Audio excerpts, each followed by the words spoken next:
Todos os domingos, Dom Jesus Maria, bispo da Diocese de Bragança, tem um encontro marcado com o povo de Deus. Programa A Voz do Pastor, ensinando e motivando a sermos verdadeiros discípulos de Cristo. Amigos e amigas da Rádio Educadora de Bragança, aqui estamos começando A Voz do Pastor. Já faz mais de 3 anos, nós estamos chegando até vocês, trazendo a palavra de Deus. Hoje nós queremos mandar a nossa saudação aos 2 novos padres que foram ordenados nesta semana. O padre Manuel Flávio, que foi ordenado no Bonito, e o padre José Fernando, que ontem mesmo, pela parte da noite, foi ordenado na paróquia do Sagrado Coração de Jesus, aqui em Bragança. Também não queremos esquecer ao diácono Lenilson, que hoje, pela parte da tarde, será ordenado presbítero, se Deus quiser. Aos 3, a nossa saudação, o desejo de que vivam com alegria o seu ministério e que perseverem até o fim com a graça de Deus. A graça de Deus que sempre nos acompanha. Estamos no domingo 17º do tempo comum. E mais uma vez, vamos, pois, escutar com atenção o Evangelho deste domingo. O capítulo 13, versículos 44 a 52. Diz assim: Naquele tempo, disse Jesus a seus discípulos: O reino dos céus é como um tesouro escondido no campo. Um homem o encontra e mantém escondido. Cheio de alegria, ele vai vender todos os seus bens e compra aquele campo. O reino dos céus também é como um comprador que procura pérolas preciosas. Quando encontra uma pérola de grande valor, ele vai, vende todos os seus bens e compra aquela pérola. O reino dos céus é ainda como uma rede lançada no mar e que apanha peixes de todo tipo. Quando está cheia, os pescadores puxam a rede para a praia. Sentam-se e recolhem os peixes bons em cestos e jogam fora os que não prestam. Assim acontecerá no fim dos tempos. Os anjos virão para separar os homens maus dos que são justos e lançarão os maus na fornalha de fogo. E aí haverá choro e ranger de dentes. Compreendestes tudo isso? Eles responderam: sim. Então Jesus acrescentou: Assim, pois, todo mestre da lei que se torna discípulo do reino dos céus é como um pai de família que tira do seu tesouro coisas novas e velhas.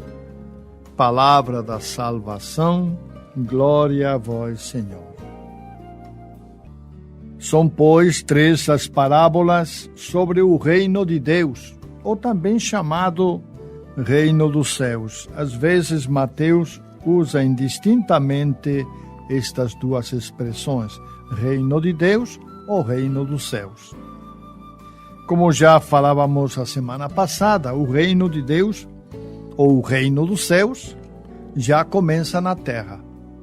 É um projeto de Deus para outra vida, mas que tem o seu começo já aqui, enquanto estamos vivos e vivendo neste vale de lágrimas, nesta nossa peregrinação. De maneira que o reino começa nesta vida. Segundo as parábolas, ele é próximo, ele está para acontecer, está para chegar. E ao mesmo tempo, ele é uma presença constante, iminente. Na verdade, o reino de Deus pode ser identificado como a vontade do Pai, a vontade para com os homens. Deus quer que realmente todos os seres humanos encontrem este tesouro, encontrem esta pérola e sejam capazes de arriscar tudo por causa dela. ou do tesouro, né? Na primeira parábola, nós vemos como realmente aquele que estava na terra provavelmente não era o dono da terra, ele devia ser um trabalhador arando a terra, de repente encontra um tesouro. Uma coisa não se indica, o Evangelho não diz o que, mas é uma coisa preciosa, uma coisa muito boa. E o homem o esconde de novo. Então ele vai, vende tudo o que ele tem e compra aquele campo, para assim ele tomar posse do tesouro. Ele poderia ter pego o tesouro e levado, mas aí não seria, desde o ponto de vista legal, não seria dele o tesouro. Para o tesouro ser dele, ele tem que possuir também o campo. E é isso que ele faz.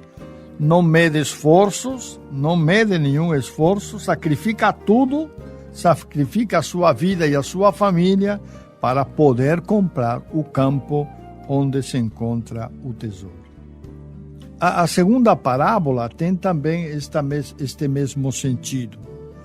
É um comprador e vendedor de pérolas, alguém que entende do negócio, que está acostumado a avaliar as pérolas e encontra uma de grande valor, provavelmente um preço bem menor do que do valor dela, né? Então, o que ele faz? Ele vai e vende tudo, como o homem do campo, vende tudo, sacrifica tudo para comprar aquela pérola preciosa. Nestas duas parábolas, nós descobrimos como realmente o reino de Deus é uma coisa maravilhosa, uma coisa boa, uma coisa preciosa, que vale a pena se empenhar por consegui-lo. Vale a pena empenhar toda a nossa vida pelo reino de Deus. A terceira parábola é um pouco diferente. Faz referência ao julgamento inevitável que o reino de Deus traz consigo. Um julgamento que mostra claramente quem acolheu o reino e quem não o acolheu. E a parábola é montada sobre a comparação da rede dos pescadores. Jesus tinha experiência, e os discípulos também, porque eram da área.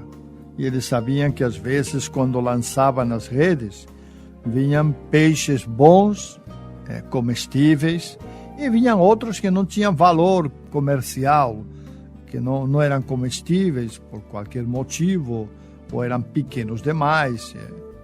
Então, os pescadores, puxam as redes para a beira e lá sentados, eles escolhem os bons dos ruins. Os bons, eles colocam nos paneiros e vão levar para casa ou para o comércio. Os ruins, eles são jogados fora. Ainda Jesus complementa dizendo que os anjos é que farão essa tarefa de separar bons e maus, e os maus serão jogados na fornalha. Vejam como as decisões que a pessoa tomar tem sempre uma referência e diríamos assim, uma implicância. Aqueles que tomarem a decisão errada vão ter que responder por isso. Estamos apresentando a Voz do Pastor.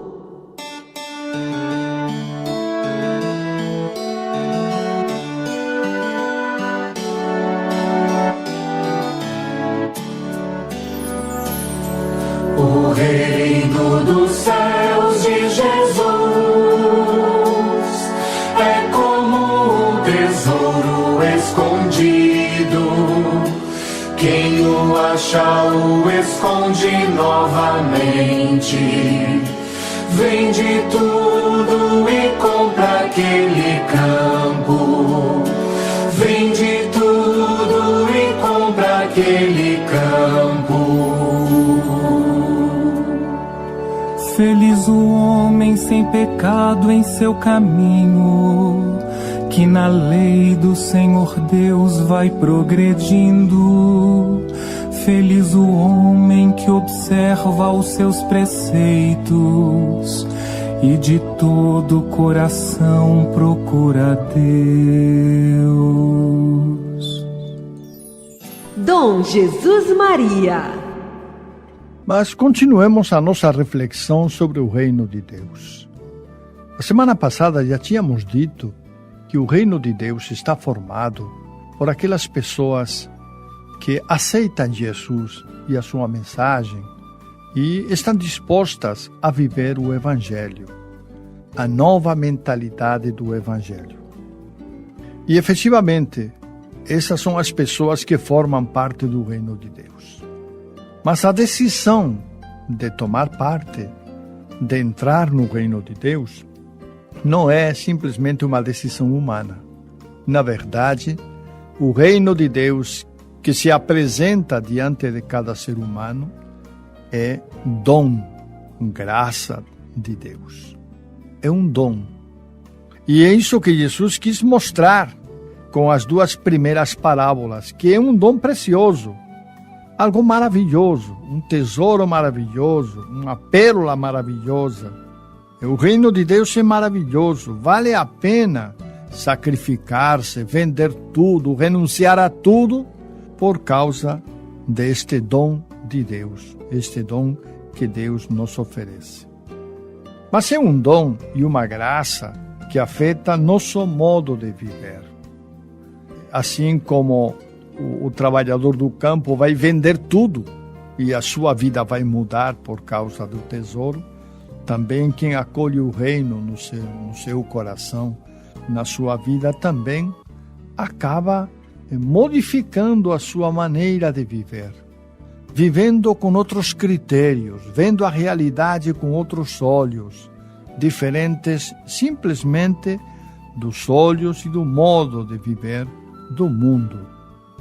Quem entra no reino dos céus começa a ver as coisas como Deus as vê, não com aquela superficialidade do mundo, mas com a profundidade do olhar de Deus. O reino de Deus, ou dos céus, é, pois, um projeto de Deus para a humanidade. É o projeto de Deus, o projeto de salvação. Deus quer que nós, os seres humanos, vivamos este projeto. Entremos nesse projeto, porque Ele sabe muito bem que é um projeto de salvação. Embora inicialmente possa significar renúncias, possa significar sacrifício, é o caminho de Deus. É o caminho novo que Deus nos mostra, que Ele nos ilumina com o seu Evangelho. É um caminho que diz não às riquezas, não ao poder, não ao prazer, não ao domínio dos outros, não ao orgulho, não à preguiça, não à inveja. E há tantas outras coisas que muitas vezes atrapalham nossa caminhada de cristãos. Para ver tudo isto, precisamos de um coração de criança, um coração simples, um coração que não tem preconceitos, um coração que acolhe com alegria, porque o reino de Deus, as parábolas mostram bem claramente isso, é acolhido com alegria. O dono, o trabalhador do campo que descobre o tesouro, corre com profunda alegria para vender tudo. Não o faz com tristeza, vende tudo com alegria para poder comprar o campo. Igualmente, o comprador e vendedor de pérolas faz isso com alegria. Quem encontra o reino, quem descobre o projeto de Deus, o faz com alegria. Embora tenha que renunciar a muitas coisas, mas tudo isso se faz com muita alegria. E os que não acolhem o reino? Pois é, com Jesus não há meio caminho. Que não é a meu favor é contra mim. Foi Jesus que falou. Se nós não somos a favor dele, somos contra. Se nós não entramos na dinâmica do reino, nós nos tornamos contra Jesus. Embora achemos que somos excelentes cristãos, mas se não entramos nesta dinâmica, nesta graça de Deus, nós nos tornamos contra Jesus, inimigos de Jesus. O reino, pois, implica acolher Jesus, ficar da parte de Jesus, acolher a sua mensagem do Evangelho, que está muito bem explicada nas bem-aventuranças. Vocês devem recordar as bem-aventuranças. Bem-aventurado o pobre de espírito, bem-aventurado aquele que chora, bem-aventurado o manso, o humilde, bem-aventurado o não violento, o pacífico, e assim por diante. Esse é o projeto que melhor expressa o reino de Deus. As características do reino de Deus são precisamente essas. São a mansidão, são a não violência, são o sofrimento por Deus, são a luta contra as injustiças, são a alegria de viver o reino de Deus. São os sinais deste reino de Deus em nossa vida. Meus irmãos, minhas irmãs, eu penso que está na hora de nós levarmos a sério nossa condição de cristãos, de não brincar que somos cristãos só os domingos, ficamos brincando com Deus e achando que já fazemos o suficiente. Na verdade, o homem que encontrou tesouro vendeu tudo, empenhou tudo que ele tinha. Nós, se quisermos viver a realidade deste reino de Deus já aqui, devemos empenhar-nos totalmente para que o reino seja uma realidade em nós. Devemos viver este reino com dedicação. Devemos aceitar Deus e o seu projeto, que é Jesus Cristo e o seu Evangelho. Quem aceita Jesus e o Evangelho já faz parte do reino de Deus. Quem não o aceita, não faz parte. E no final, será jogado fora como os peixes maus que os pescadores, no final da colheita, eles jogam fora. Acolhamos, pois, Jesus, abramos nosso coração, tentemos viver no dia a dia essa palavra de Deus que Jesus nos inspira e tentemos também sermos fiéis à sua palavra e ao seu projeto. Que Deus nos inclua a todos no seu reino e nos conceda sempre a paz. Estamos apresentando a Voz do Pastor.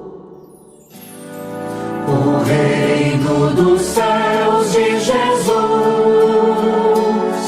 é como um tesouro escondido. Quem o acha o esconde novamente. Vende tudo e compra aquele campo. Vende tudo e compra aquele campo. Que não pratica a maldade em sua vida, mas vai andando nos caminhos do Senhor. Os vossos mandamentos vós nos destes, para serem fielmente observados. Dom Jesus Maria. Vejamos, pois, irmãos e irmãs, algumas notícias desta última semana. A primeira delas diz respeito à catequese. A catequese, que é a formação das nossas crianças e adolescentes, a formação na fé, a catequese tem um novo diretório, que foi elaborado e lançado pelo Pontifício Conselho para a Promoção da Nova Evangelização. Foi lançado no mês de junho, mas só agora chegou a tradução em português, né? E esta obra está sendo publicada pelas edições CNBB. Nós já temos no Brasil um diretório, mas a catequese, como todas as coisas, ela sofre um processo dinâmico de renovação constante. Então este novo diretório vem nos ajudar e a reforçar a caminhada da catequese sob a inspiração catecumenal. Uma nova inspiração, uma nova maneira de preparar nossos jovens, nossos adolescentes e nossas crianças na fé. Porque a catequese é uma preparação na fé. Não é que a catequese traça a fé já é anterior. mas a catequese forma na fé. Então, estará chegando esse novo diretório que estaremos adquirindo. Como vocês podem ver, ele vem de Roma, do Vaticano, é do Conselho Pontifício para a Promoção da Nova Evangelização. Com certeza, depois, o diretório que nós temos aqui no Brasil deverá ser adaptado com alguns detalhes. O essencial não deve mudar muito, mas alguns detalhes devem mudar. Nesta semana também recebemos um comunicado da CNBB lamentando mortes de bispos e padres no Brasil.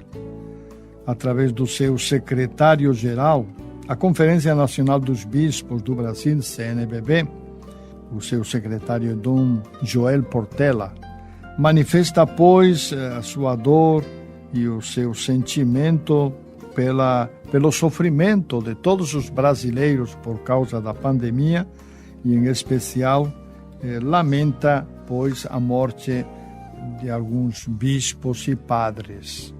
Recentemente tivemos a morte de Dom Henrique Soares da Costa, bispo de Palmares, em Pernambuco, que faleceu no dia 18, com 57 anos de idade.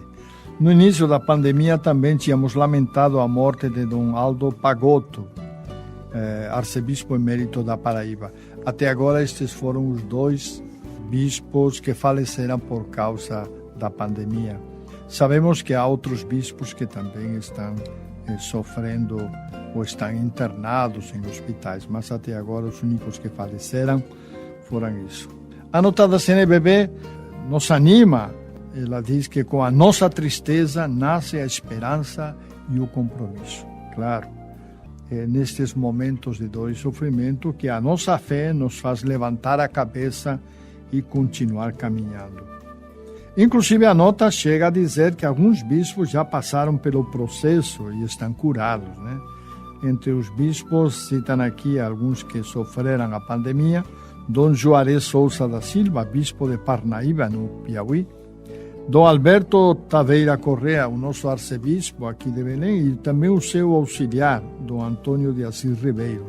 Alguém me comentava sobre isto, que na casa do bispo todos pegaram, o bispo de Belém, todos pegaram o coronavírus, incluídas as irmãs que atendem lá a casa, né? Também o Dom Edson Pasquetto Damião, bispo de São Gabriel da Cachoeira, também pegou.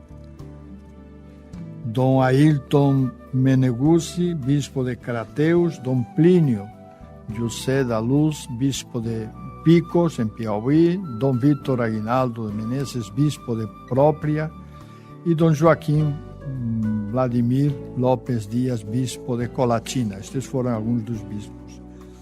A notícia também traz, a nota também traz, o número de padres infectados e de mortos também.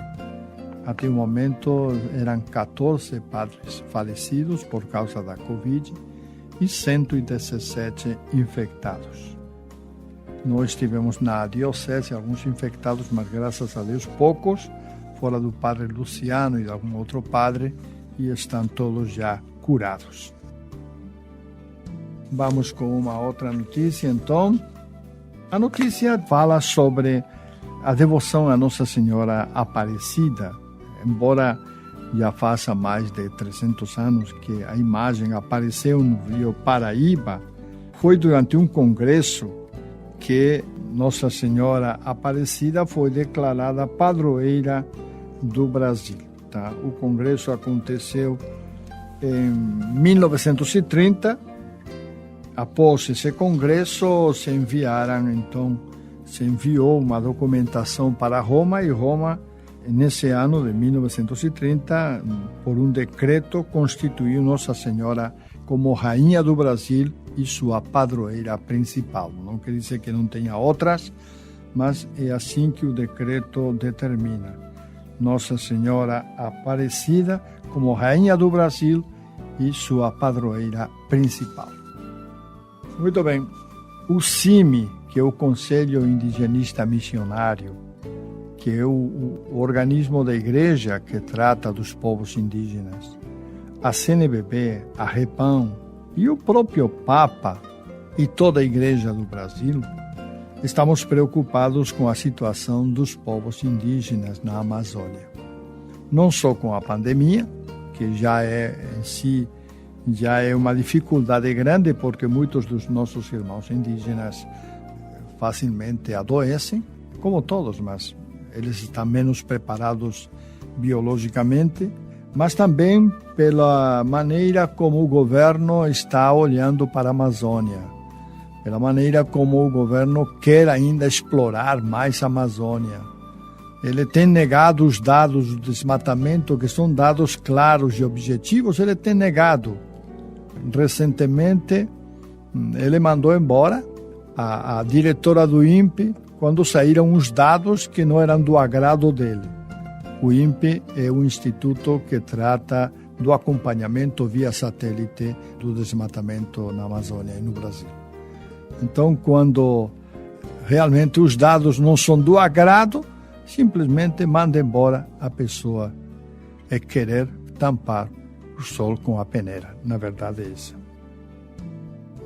E nesta semana teremos um retiro, uma experiência nova. As irmãs angélicas me pediram para fazer um retiro. E como não encontrávamos tempo nem oportunidade por causa da pandemia, decidimos então fazer esse retiro virtual, através das redes. Eu sem sair de casa e elas também sem sair da sua casa, nós vamos fazer esse retiro, se Deus quiser. Estamos começando no sábado próximo. No dia 2 de agosto estarão tomando posse Padre Márcio na paróquia Santa Terezinha de Paragominas, o Padre Wagner no Itinga, lá no sul bem da diocese, e o Padre Luciano como administrador da paróquia Nossa Senhora da Piedade de Iritúia. A última notícia é uma preocupação de saúde com o Padre Manuel Lopes, que atualmente é vigário paroquial na paróquia de Nossa Senhora da Piedade de Iritúia e que está doente. Não é uma doença grave, mas é uma doença que deve ser realmente tratada. Ele está se preparando com exames médicos para uma pequena cirurgia que deverá estar fazendo. Peço, pois, as orações de todos para que o Padre Manuel Lopes possa logo voltar às suas atividades com aquela alegria que é própria dele e possa realmente ficar com saúde e com entusiasmo, como ele sempre tem tido. E nada mais, um abraço para todos e até a próxima semana, se Deus quiser. Tu és meu grande tesouro, tu que me deste o amor, vivo e sempre reencontro no amor, alegria de me libertar. Já em ti me perdi,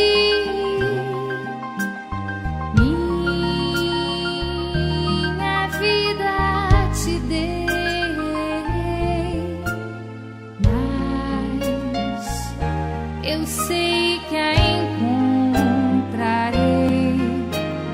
lá onde está o meu tesouro.